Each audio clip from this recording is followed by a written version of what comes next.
Welcome to our channel PR academy. Sir, ఈ సెషన్లో ప్రధానంగా మనం హాస్టల్ వెల్ఫేర్ ఆఫీసర్కి సంబంధించి పేపర్ 2లో భాగముగా ట్రెండ్స్ ఇన్ ఎడ్యుకేషన్ అనే విభాగములో కనీస అభ్యసన స్థాయిలు అంటే ఏమిటి, దాని యొక్క లక్ష్యాలు ఏమిటి, గతములో ఈ కనీస అభ్యసన స్థాయిలపై ఎటువంటి ప్రశ్నలు రావడం జరిగింది అనేది ఈ వీడియోలో మనం చూసే ప్రయత్నం చేద్దామండి. సార్, కంటెంట్లోకి వెళ్ళే ముందు మన పిఆర్ అకాడమీ అతి త్వరలో హాస్టల్ వెల్ఫేర్ ఆఫీసర్ పేపర్ 2కి సంబంధించి లైవ్ సెషన్స్ నిర్వహించడానికి రెడీ అవుతుంది. ఎప్పుడు ఏంటి అనేది మరొక వీడియోతో మీ ముందుకు వచ్చే ప్రయత్నం చేస్తానండి. సో నెక్స్ట్ మనం గమనించినట్లయితే కనీస అభ్యసన స్థాయిలు అంటున్నాడండి. కనీస అభ్యసన స్థాయిలు అనగా అర్థం ఏమిటంటే, ఒక విద్యార్థి ఒక తరగతి పూర్తయ్యే సమయానికి కనీస జ్ఞానము, నైపుణ్యాల అభ్యసన ఫలితాలని ఏమంటున్నామంటే కనీస అభ్యసన స్థాయిలు అంటున్నామండి. అయితే 1986 NPE వచ్చే నాటికి ఈ యొక్క కనీస అభ్యసన స్థాయిలలో తక్కువ, అంటే విద్యార్థి ఉండవలసినటువంటి స్థాయిల కంటే విద్యా నాణ్యతలో తక్కువ ఉండడం అనేది ఆనాటి రాజీవ్ గాంధీ ప్రభుత్వం గుర్తించిందండి. గుర్తించిన వెంటనే ప్రొఫెసర్ R.H. దవే ఆధ్వర్యములో ఒక కమిటీని నియమించి కనీస అభ్యసన స్థాయిలను పెంచాలి. అంటే కనీస అభ్యసన స్థాయిలను పెంచాలి అంటే మనం ఏం చేయాలి సార్, మనకుండే లక్ష్యాలు ఏమిటి అంటాడు. కనీస అభ్యసన స్థాయిల పెంపుదలకు మొదటిది ఏమిటి సార్ అంటే విద్యా నాణ్యత పెంచాలి. రెండోది డ్రాప్ అవుట్స్ని తగ్గించాలి, వృధాని తగ్గించాలండి, డ్రాప్ అవుట్స్ని తగ్గించాలి. మూడోది ఉపాధ్యాయుని యొక్క బోధన ఫలప్రదం అవ్వాలి, అంటే అందరికీ ఉపయోగపడే విధంగా ఉండాలి.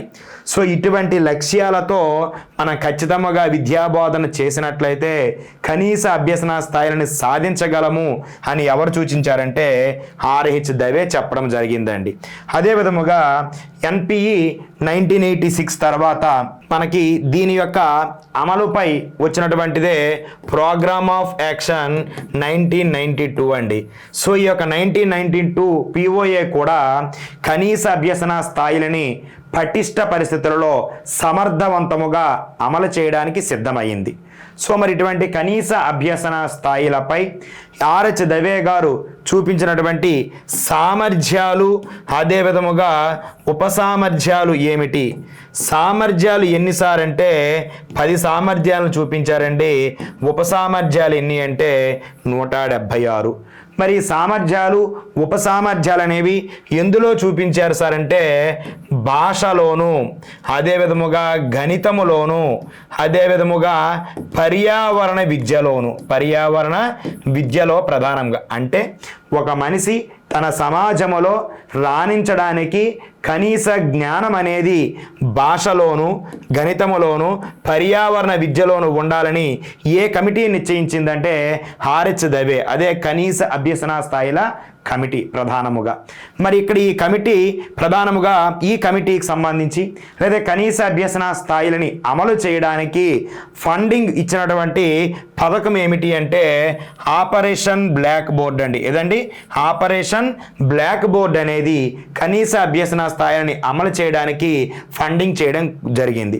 మరి కనీస అభ్యసన స్థాయిలని మనం ఏ స్థాయిలో ముందుగా సాధ్యపడాలి అని నిశ్చయించారంటే ప్రాథమిక స్థాయిలో అండి. ఏ స్థాయిలో?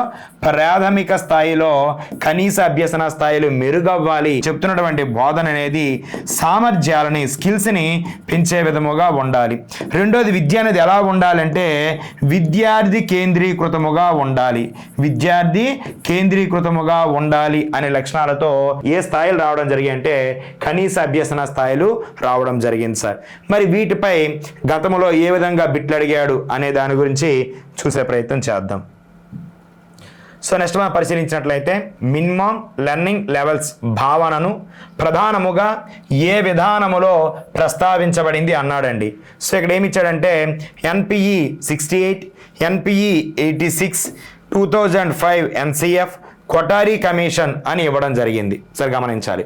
ఇక్కడ మనం చెప్పుకున్నాం వాస్తవానికి కనీస అభ్యసన స్థాయిలు మినిమం లెర్నింగ్ లెవెల్స్ అనేవి ఎవరి కాలంలో వచ్చాయంటే రాజీవ్ గాంధీ కాలంలో రావడం జరిగిందని.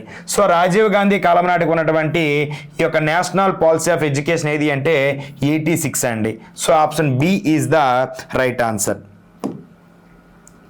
నెక్స్ట్ మనం గమనించినట్లయితే సో మినిమం లెర్నింగ్ లెవెల్స్ ఎక్కువగా ఏ స్థాయికి సంబంధించి అంటే కనీస అభ్యసన స్థాయిలపై ఆర్హెచ్ దవే కమిటీ కానీ ఇతర వ్యక్తులు కానీ ఏ విద్యపై ఎక్కువగా పరిశోధనలు చేశారు, ఏ విద్యలో రాణించడానికి ఉపయోగపడ్డదని అడుగుతున్నారండి.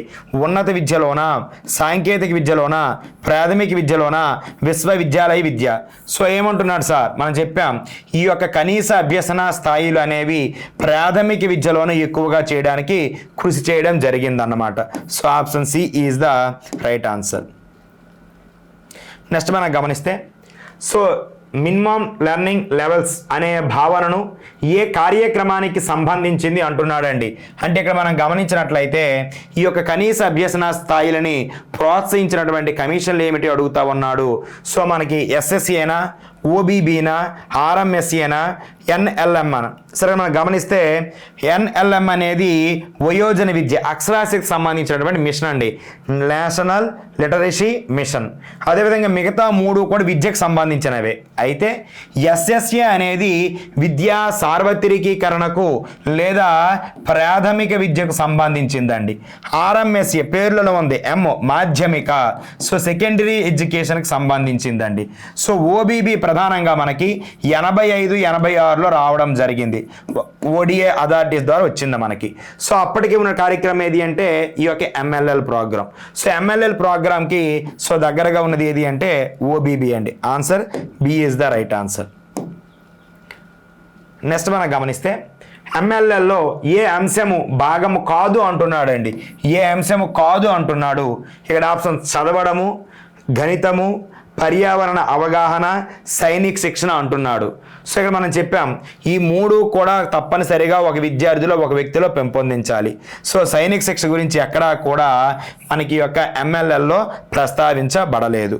ఓకేనండి. నెక్స్ట్ ఎంఎల్ఎల్లో ప్రధాన ఉద్దేశం ఏమిటి? మినిమం లెర్నింగ్ లెవెల్స్ యొక్క ప్రధాన ఉద్దేశము మెయిన్ ఏమిటి అడుగుతున్నాడండి.